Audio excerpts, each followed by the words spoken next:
How's it going, everybody? My name is Philip, and today we are going to be reacting to what made 4Kids One Piece so bad. Now, I have fond memories of 4Kids, predominantly because I only really watched Yu-Gi-Oh! And Pokemon from it. And if I'm going to be completely honest, I don't even remember if Yu-Gi-Oh! Counted as a 4Kids show. I just know that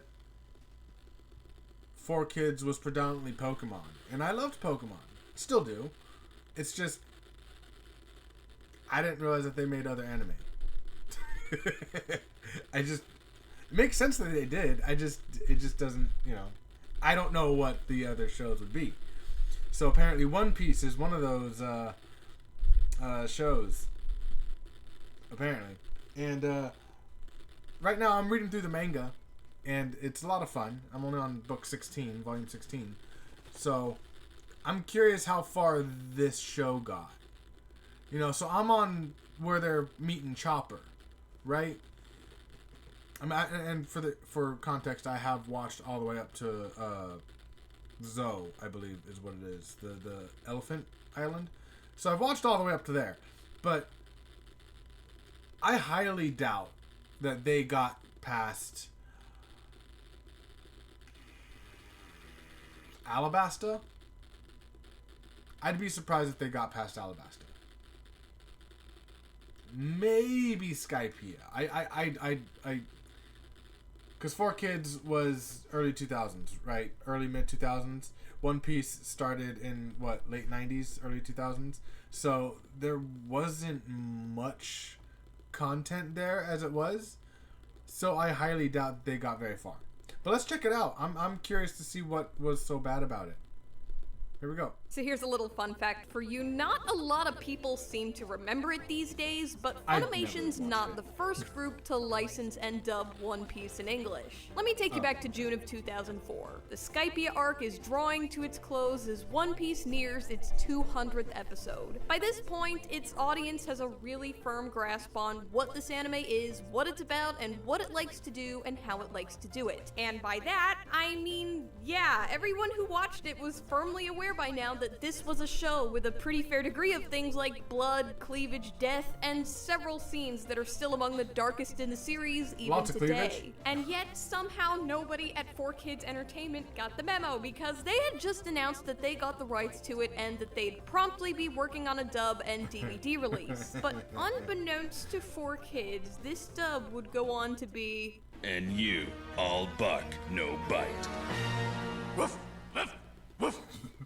Oh my god, This is it. This is the worst dub of all time. It was, oh god, to call it a train wreck would be a massive compliment. Now, 4Kids dubs aren't usually regarded as cream of the crop dubbing, I know, but even compared to other 4Kids dubs, their sorry excuse of a One Piece dub easily stood out not just as their worst dub, but one of, in fact, quite possibly the worst anime dub I've ever seen. Heck? Let me tell you all about the 4Kids One Piece dub and what made it so bad.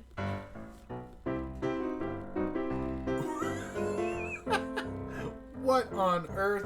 So first and foremost, 4Kids. For those of you who don't know, they were a prominent licensing company back in the late 90s and early 2000s. that's the logo As their I name remember. implies, they dubbed anime for kids, and so generally all of their releases were heavily edited. They're most well known for dubbing some of the time's most iconic anime like Pokemon and Yu-Gi-Oh!, so for better or for worse, they were definitely on every English-speaking anime fan's radar. In your typical 4Kids dub, you could expect to see things like mediocre acting, Americanized names and foods, and your occasional visual censorship that would usually come in the form of either awkwardly putting something on top of whatever it is they wanted to censor, or just by completely removing it. But a jelly donut here and a finger gun there do not a worse dub make. I'm not here to open up the when is making changes okay in...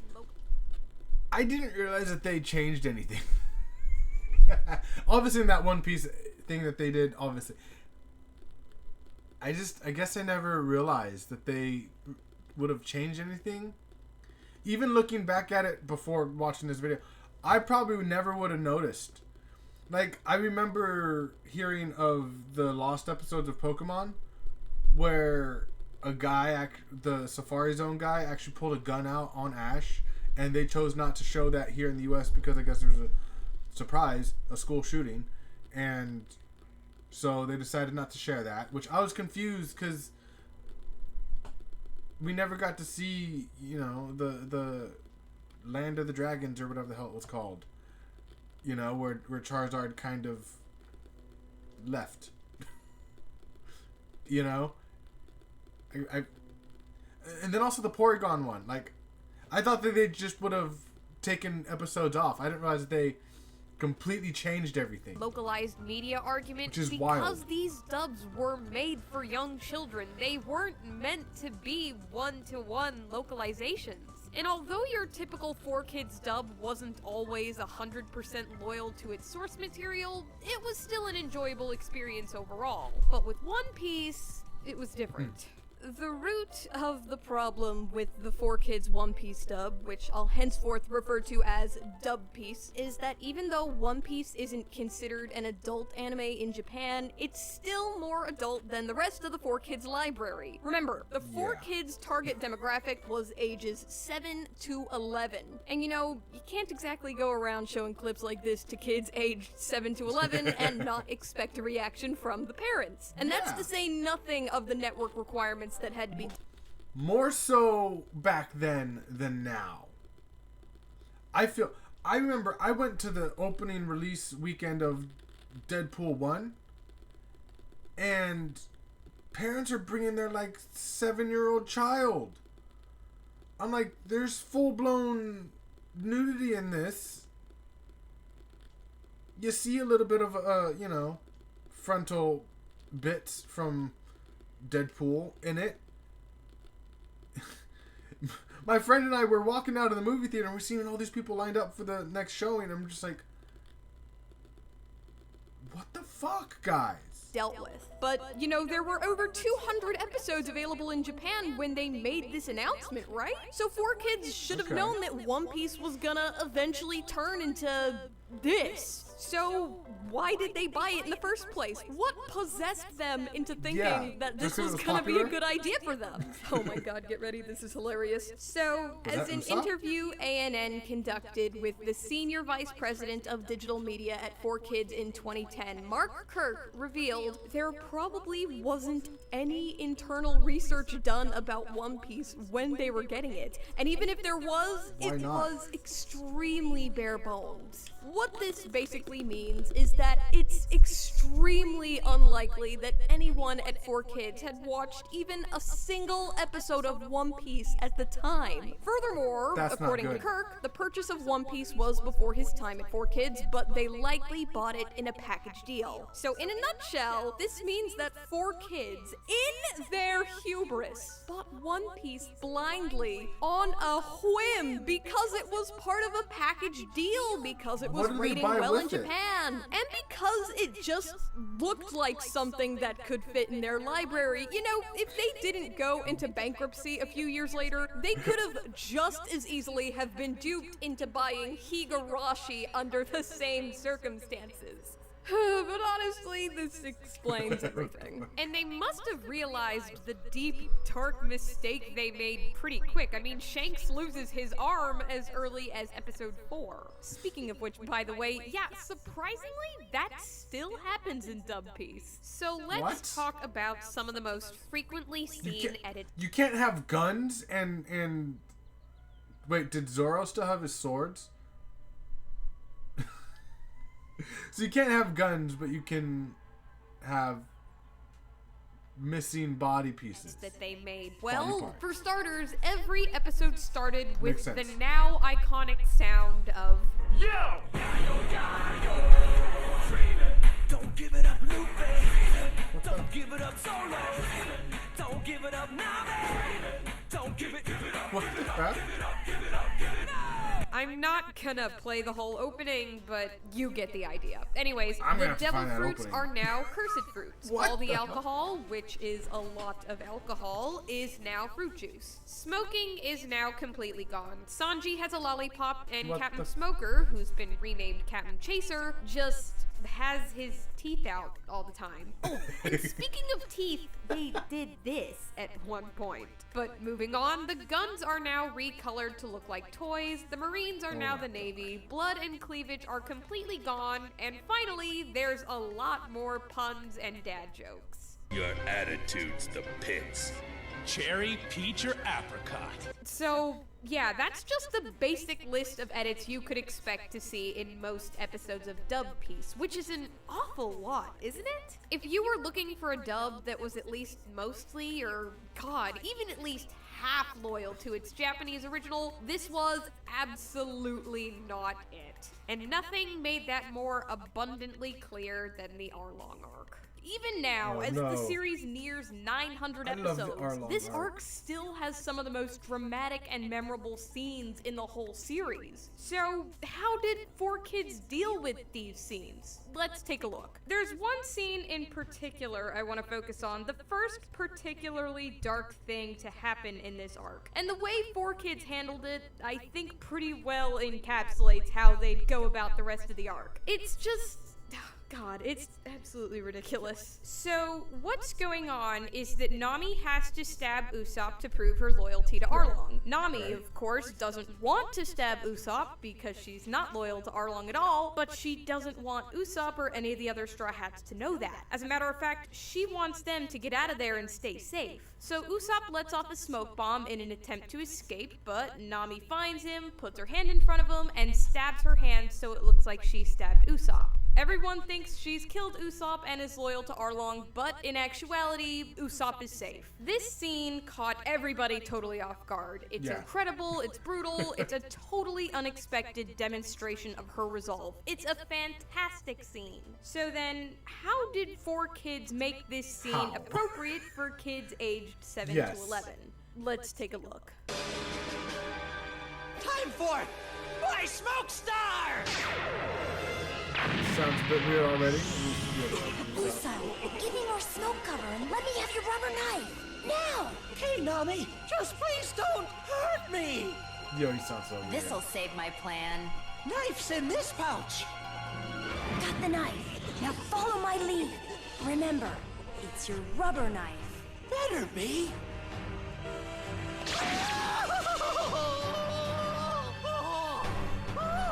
What the hell? Don't overdo it. Now fall in the water.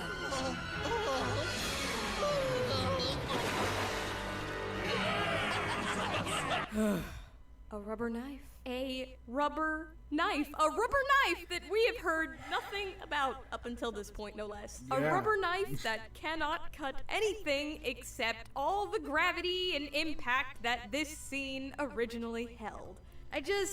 God, this is absurd. Well, actually, let me rephrase that a bit. It's absurd if you're looking at it as a one-to-one localization, since what 4Kids did is super different than what's actually supposed to happen.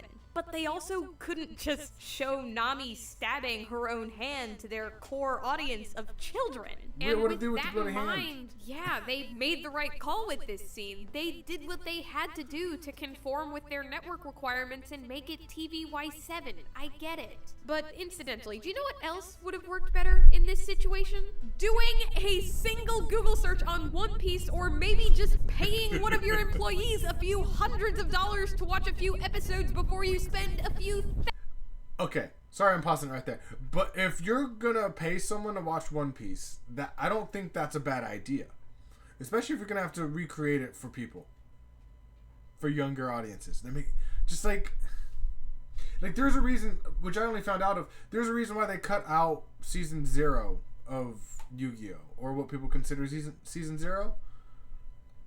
Predominantly because it wasn't about the Yu-Gi-Oh! Cards. But I've read some of the manga, and Kaiba was a fucking crazy person. So was his brother. They were both kind of psychotic. And that was just me reading through the manga before, they got to the cards. Like, they're talking about actually killing Yugi. Like, I'm just like, what? It was wild. I didn't, because obviously, like I said, I've only ever seen the 4Kids anime for it. So reading the manga was completely different. All of a sudden, these two guys are very psychotic. Threw me off. Thousands of dollars dubbing it. But their biggest issue didn't come from the visual censors or the awful script that this dub was quickly becoming pretty infamous for. No, the biggest issue that would plague Dub Piece was cutting entire scenes and eventually cutting entire episodes. And how many did they cut? Well, enough to cause multiple massive plot holes. For instance, the Laboon episodes. These were two spectacular episodes of One Piece where they befriended a whale named Laboon and a guy who's gonna be pretty important down the road, and his name is Crocus. But 4Kids cut these episodes entirely. This isn't confirmed, but if I had to take a guess, it probably has something to do with the fact that these episodes are about Luffy getting into a fight with, and then eventually befriending, a whale who's extremely scarred up because he continually charges himself toward Reverse Mountain. But the unknown reasons that they cut it aside, the funniest thing about these episodes getting cut is that in the scene where the Straw Hats are entering the Grand Line, well, originally, yeah, that's where they first run into Laboon. But 4Kids thought, nah, we're cutting the Laboon episodes, so we shouldn't let the Straw Hats meet him at all. Whatever, we'll just censor Laboon out. So, how did 4Kids do that then? We're gonna crash! Iceberg?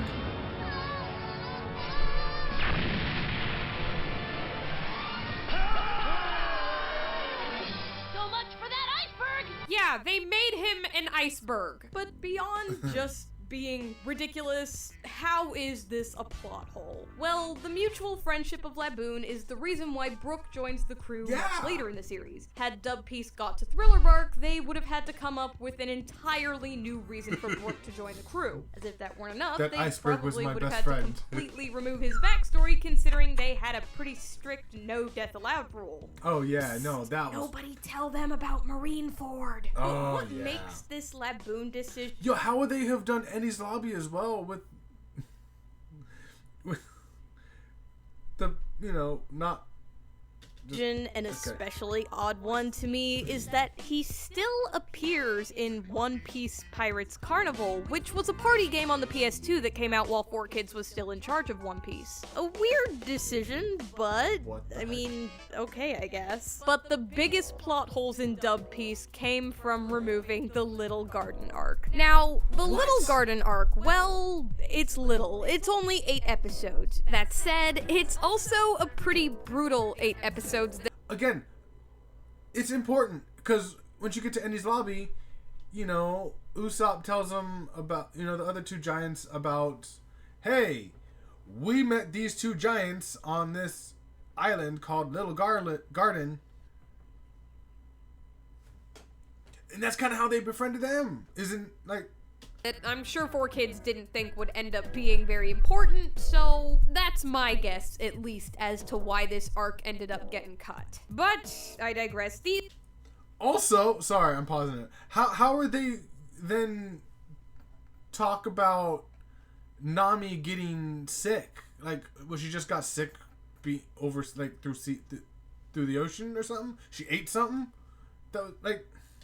These episodes were completely omitted. Why is removing this seemingly insignificant 8 episodes a problem? Multiple reasons. The most immediate problem they faced was that Nami gets sick right after Little Garden because she gets bit. Her getting sick in such an unusual way leads to the crew stopping on Drum Island, which of course would ultimately lead to them recruiting Chopper to their crew. But no Little Garden means that Nami couldn't have got bit, so instead they just struck her with a random illness that they call Grand Line Fever. The next problem they faced by removing Little Garden was Mr. 3, the guy who tried to turn them all into wax statues. Well, no Little Garden means that they never would have met. No wax statues, no grudge, etc., etc. Only problem is that Mr. 3 appears again shortly after this in the Alabasta arc. Great, so now they gotta come up with an excuse for him to want to chase the Straw Hats. And the excuse they come up with? That he's been following them since Rogue Town, as it's called in Dub Piece. Oh. What?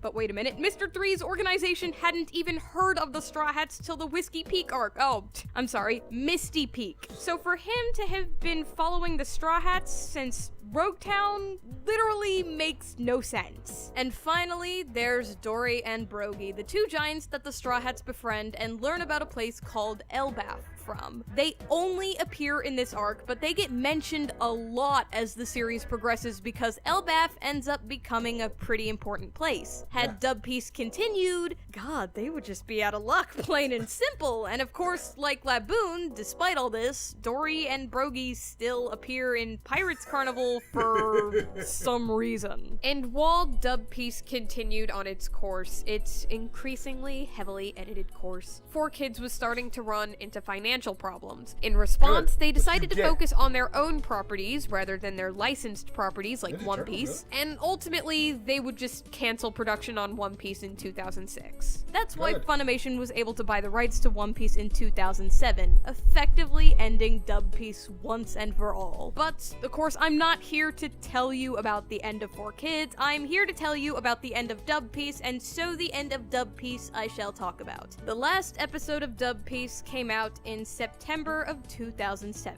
It was their episode 104, but the Japanese episode 143, meaning that they would have ended the series on a rather dreadful note, that is, the large block of filler between Alabasta and Skypia. It just baffles me, they cut all these important episodes, but then they leave in this massive block of filler, really? But anyways, yeah, at this point, that's the equivalent of 39 episodes being cut. That's almost a third of the series overall at that point, and already way more than they've had to cut from any other series. If there was anyone who was actively watching Dub Piece at this point who wasn't also watching the subbed version of One Piece, to say they'd be thoroughly confused by now was an understatement. So how do you end such an unfortunate dub? Well, let's watch the last 30 seconds of the last episode 4Kids dubbed, shall we? You think they let us through that blockade on purpose? Yeah, when we first got here, it was way too easy. Talk about letting fate take its course. What's this? Maybe it's Wetton's mansion. You don't think this is another time warp, do you? Maybe this time the sky's just full.